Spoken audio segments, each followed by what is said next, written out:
అందరికీ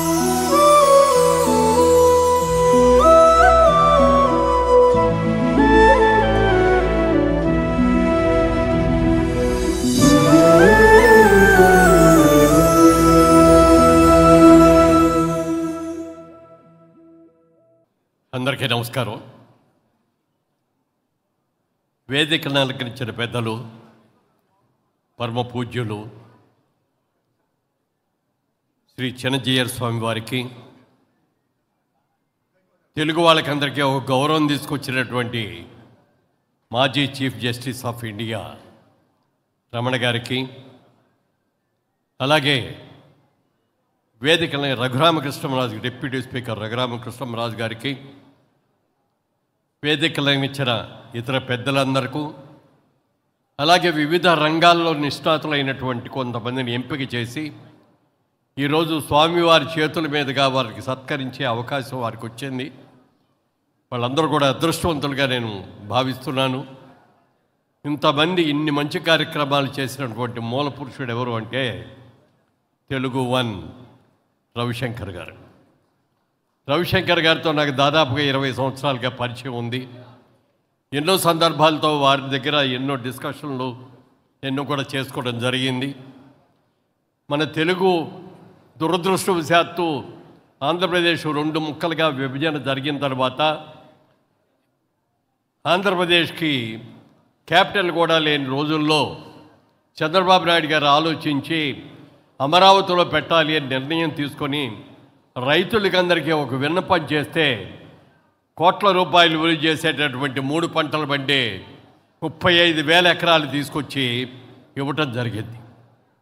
అలాంటి త్యాగమూర్తులందరూ ఇచ్చిన వాళ్ళందరినీ కూడా ఇబ్బందులు పెట్టి ఒక రాజధాని కాదు 3 రాజధానులు అని దాన్ని 3 ముక్కలు చేసి ఎన్నో ఇబ్బందులు పాలు చేసి ఎన్నో అవమానాలు చేశారు గత ప్రభుత్వంలో ఉండగా, మరి మేమందరం ఎంతోమంది సినిమా వాళ్ళు ఉన్నా మేము చేయలేని పని రవిశంకర్ గారు చేయగలిగారు.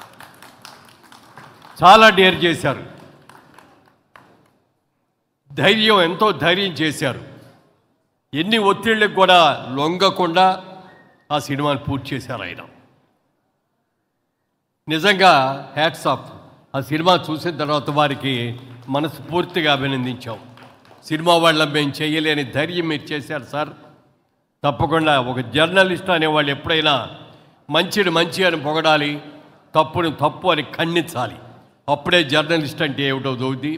అలాంటి నెంబర్ 1 జర్నలిస్ట్ అని మీరు నిరూపించుకున్నందుకు సభాముఖంగా మీకు మా హృదయపూర్వకంగా కృతజ్ఞతలు తెలియజేస్తున్నాను. రాబోయే రోజుల్లో ఈ తెలుగు వన్ ఇంకా ఇంకా అభివృద్ధి చెందాలని కూడా మనస్ఫూర్తిగా కోరుకుంటున్నాను. మరి చిన్నజీయర్ స్వామి గారితో వేదిక పంచుకునే అదృష్టం నాకు రావటం చాలా చాలా సంతోషంగా ఉంది. ముఖ్యంగా ఎందుకు వారికి ఇన్ని కృతజ్ఞతలు చెప్తున్నానంటే, నేను రియల్ ఎస్టేట్ రంగం ప్రారంభించిన మొట్టమొదటి ప్రాజెక్టులో వినాయకుడు గుడి కట్టినప్పుడు వారి దగ్గరికి వెళ్ళాను. స్వామి, మీ హస్తాలతో ఆ ప్రతిష్ట చేయాలి, మీరు రండి అంటే లేదు కాదు అనకుండా వచ్చి దాదాపుగా 4-5 గంటల పాటు మాతో గడిపి చేశారు.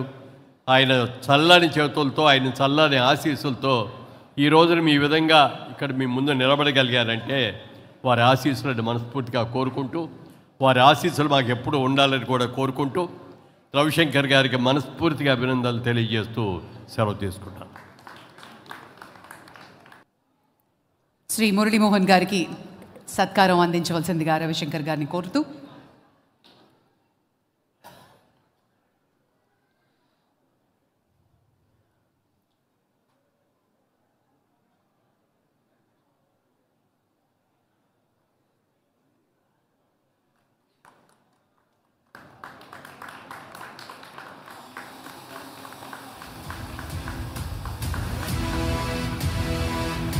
అభినందనలు, శుభాభినందనలు.